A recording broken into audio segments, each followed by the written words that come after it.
Hello everyone, welcome to my channel. तो बिना किसी देरी के शुरू करते इस ड्रामा का हिंदी एक्सप्लेनेशन का एपिसोड 18। एपिसोड के स्टार्ट में हम देखते हैं कि सिपाही जो कि अपने लिए एक फ़ोन खरीदने आया था और उसकी डिमांड सिर्फ इतनी ही थी कि वो कैसा भी फ़ोन हो, बस उसमें वीचैट चलता हो। बात यह है कि वैसे तो उसको फ़ोन पसंद नहीं है, फिर भी उसे जियोंग के खातिर तो इतना करना ही पड़ेगा। देन नेक्स्ट सीन में हमें जियोंग को दिखाते हैं जो कि रेंचो को अपने साथ वुडन प्लेस बनाने के लिए लेकर आई थी, क्योंकि वो चाहती थी कि ये दोनों एक दूसरे के लिए गिफ्ट बनाएं। क्योंकि ये आइडिया तो जियोंग का था और बेचारे रेंचो को तो कुछ भी बनाना नहीं आ रहा था, जिसपे जियोंग उसका हाथ पकड़कर उसको सिखाने लगी। और ये सिचुएशन तो बहुत ही ज्यादा रोमांटिक था और रेंचो को बहुत ही ज्यादा अच्छा लगता है। और फिर वो टर्टल से कहता है कि देखो तुम्हारी मॉम तो कितने अच्छे से काम कर रही है। फिर गिफ्ट बनाने के बाद ये दोनों बॉक्स में उसे पैक कर देते हैं और फिर जियोंग कहती है कि घर जाकर ही ओपन करेंगे। जिसके बाद जियोंग बोलती है कि मुझे बहुत ही ज्यादा भूख लगी है, इसलिए रेंचो उसको खाना खिलाने के लिए रेस्टोरेंट लेकर आता है और पहले उसको वन वे मिरर दिखाता है और बताता है कि ये वो जगह है जहाँ पर तुमने मुझे पहली बार देखकर ब्लिंक किया था। जियोंग को तो इस बारे में कुछ भी नहीं याद था, लेकिन उसी दिन रेंचो के दिल में उसने अपनी जगह बना ली थी। और जब रेंचो ने उसे बता ही दिया था तो तुरंत से अंदर जाकर जियोंग अपना फेवर मांगने लग जाती है। और ये रेंचो के लिए बचकाना जरूर था, लेकिन उसके कहने पर उसको ब्लिंक करके उसका फेवर वापस कर देता है। जिसके बाद ये दोनों पिक्चर्स भी लेते हैं और पोस्ट करते ही जियोंग ने लिख दिया कि मेरी पहली डेट मेरे प्यार के साथ। तो फिर रेंचो बोलता है कि मुझे अच्छे से याद है कि किसी ने कहा था अगर मुझे प्यार हो गया तो मैं अपनी लाइफ सर्जरी करके दिखाऊंगी। और ये इतने यकीन के साथ हमारी जियोंग ने ही ये बात कही थी और अब वो अपनी ही बात से फंस गई। एंड देन नेक्स्ट सीन में हमें जियोंग को दिखाते हैं जिसने रेंचो की दी हुई गिफ्ट को ओपन की और वो तो बहुत ही अजीब सा शेप वाला हार्ट होता है, जो कि जियोंग को तो बहुत ही अच्छा लगता है। लेकिन ये दोनों लड़कियां तो उस पे हंसने लगती है और कहती है कि प्यार अंधा होता है, क्योंकि इसको ये अजीब से शेप वाला हार्ट भी बहुत ही प्यारा लग रहा था। और फिर तभी जियोंग के पास जिया की कॉल आती है जो कि उसको रिलेशनशिप में आने के लिए कांग्रेचुलेशंस कहती है और फिर बताती है कि मैं अब्रॉड स्टडी के लिए जा रही हूँ। मैंने और जियान ने अब ब्रेकअप कर लिया है और हम दोनों की कोई लड़ाई नहीं हुई है, बल्कि हम फ्यूचर में एक दूसरे के साथ नहीं रह सकते, इसलिए हमें अलग होना बेस्ट ऑप्शन लगा। जियोंग को तो यकीन नहीं आ रहा था, लेकिन ये तो इन दोनों का अपना फैसला था, इसलिए इसमें ये कुछ भी नहीं कर सकती थी। एंड देन हमें रेंचो को दिखाते हैं जो कि जियोंग का गिफ्ट ओपन करता है तो वो एक स्केल था, जिसे देखकर उसके फ्रेंड उस पर हंसने लग जाते हैं और कहते हैं कि ये भी प्यार में अंधा जो हो चुका है। पर रेंचो को तो बहुत ही ज्यादा पसंद आता है और इन दोनों को ही एक दूसरे का गिफ्ट बहुत ही ज्यादा पसंद आया था, इसलिए वो हमेशा अपने पास रखने के लिए कहते हैं। नेक्स्ट सीन में रेंचो जियोंग के पास आता है कुछ इम्पोर्टेंट बताने के लिए और वह इम्पोर्टेंट बात ये थी कि वो 1 मंथ के लिए यहाँ से प्रोविंस से बाहर जा रहा है किसी एक्सचेंज एक्टिविटी के लिए। वैसे जाना तो वो भी नहीं चाहता था और उसने सोच लिया था कि अगर जियोंग उसे मना करेगी तो वो नहीं जाएगा, लेकिन जियोंग भी उसके अचीवमेंट से उसे रोकना नहीं चाहती, इसलिए जाने के लिए मना नहीं करती। तभी रेंचो कहता है कि मैं लॉन्ग डिस्टेंस गारंटी डॉक्यूमेंट बनवाऊंगा जिसमें तुम जो भी कहोगे वो सब लिख दूंगा। जिसमें जियोंग ने कुछ शर्तें लिखवाई, कहती है कि तुम मुझे रोज वीडियो कॉल करोगे और मेरी कॉल का जल्दी से आंसर करोगे। और वैसे तो मैं जानती हूँ कि तुम किसी भी लड़की को अपने वीचैट पे ऐड नहीं करोगे, पर क्या होगा अगर कोई लड़की ही तुम्हें ऐड करना चाहे तो। इसमें रेंचो ने कहा कि मैं कह दूंगा कि मेरे पास फोन ही नहीं है। फिर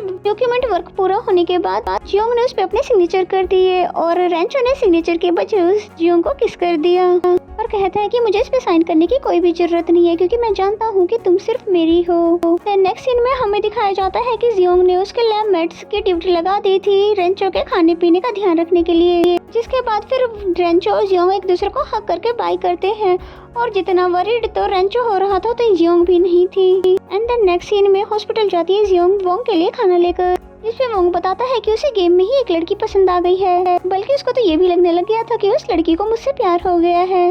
जिसपे जियोंग इसका मजाक उड़ाते हुए बोलती है क्या इस लड़की ने तुमसे कभी भी वॉइस में बात की या फिर कभी रियल नाम भी बताया?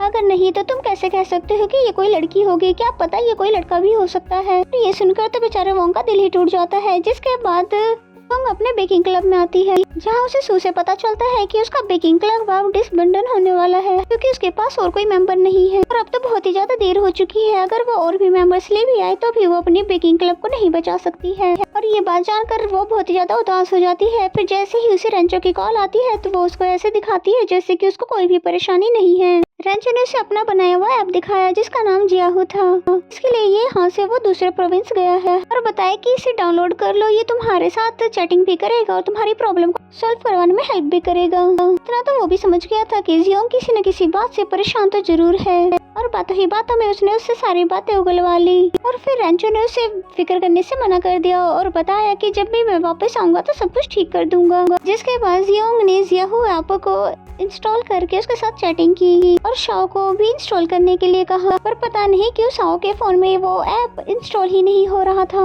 जिसलिए जियोंग ने कहा कि मैं रेंचो से पूछकर तुम्हें जरूर बता दूंगी। जियोंग जियाहू को बताती है कि मैं अपने बॉयफ्रेंड को मिस कर रही हूँ, जिसपे उसने उसे रेंचो की पिक्चर सेंड कर दी। जियोंग ने सोचा नहीं था कि ये ऐप इतने काम का होगा, लेकिन वो रेंचो की पिक देखकर बहुत ज्यादा खुश हो जाती है। उसके बाद वो मजे मजे से सो जाती है और फिर ख्वाब में भी वो रेंचो को ही देखती है जिससे कि वो मिलने गई थी और रेंचो ने उसे किस कर दिया। क्योंकि वो रेंचो को मिस करते करते सोई थी, इसलिए सपने में भी वो रेंचो को ही देख रही थी। और फिर जिबाई को दिखाते हैं जो कि जिनियो को वीचैट पर ऐड करने के लिए फ्रेंड रिक्वेस्ट भेजता है और बताता है कि मैं तुम्हारा एक्स बॉयफ्रेंड जिबाई हूँ। जबकि जिनियो को तो ये बात अच्छे से पता है कि जिबाई सेल फोन यूज नहीं करता, उसे तो ये सारे मैसेजेस स्पैम मैसेजेस लगे। एंड देन नेक्स्ट सीन में हमें रेंचो को दिखाते हैं जो कि अपने मेट्स के साथ अपना काम कर रहा था।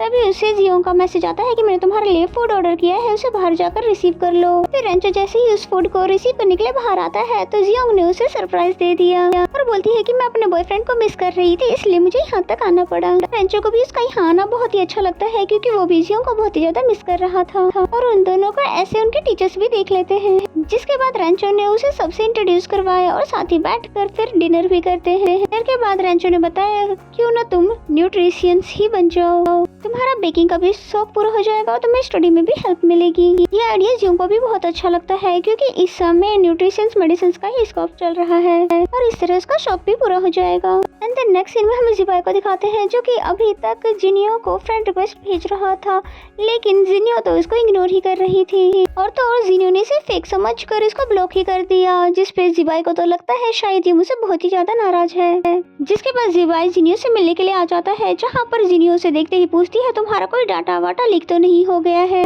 क्योंकि कल से मुझे किसी इडियट का मैसेजेस आ रहा है वीचैट पर ऐड करने के लिए, वो भी तुम्हारे नाम से। जिसपे जिबाई ने उसे वीचैट पर ऐड करने के लिए एप्लीकेशन देते हुए कहा कि वो इडियट कोई और नहीं बल्कि मैं ही हूँ। जिनिया तो दिल ही दिल में बहुत ही ज्यादा खुश हो जाती है कि जिबाई ने उसके लिए इतना बड़ा स्टेप उठाया और इसका मतलब तो यही हुआ कि वो आज भी मुझे बहुत ही ज्यादा पसंद करता है। जिनिया ने उसे वीचैट पे ऐड तो कर दिया, लेकिन फिर भी ऐसे दिखा रही थी कि जैसे तुम्हारे होने और ना होने से मुझे कोई भी फर्क नहीं पड़ता। जिसके बाद हमें जियोंग को दिखाते हैं जिसने अपने बेकिंग क्लब को अब न्यूट्रिशंस क्लब में चेंज कर दिया है और फिर इसके लिए रेंचो ने बुके भी भिजवाया है।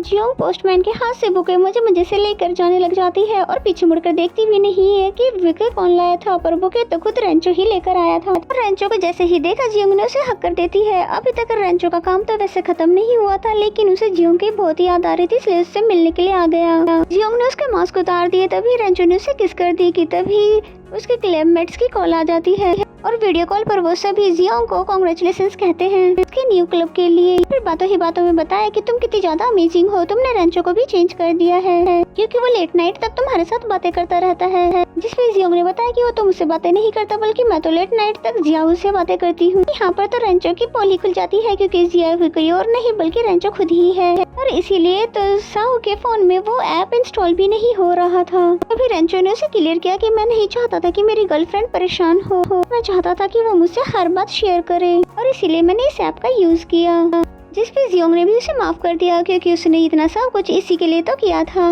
और फिर इसी सीन के साथ ये एपिसोड यहीं पे खत्म हो जाता है। तो मिलते हैं नेक्स्ट एपिसोड में, तब तक के लिए bye bye and take care.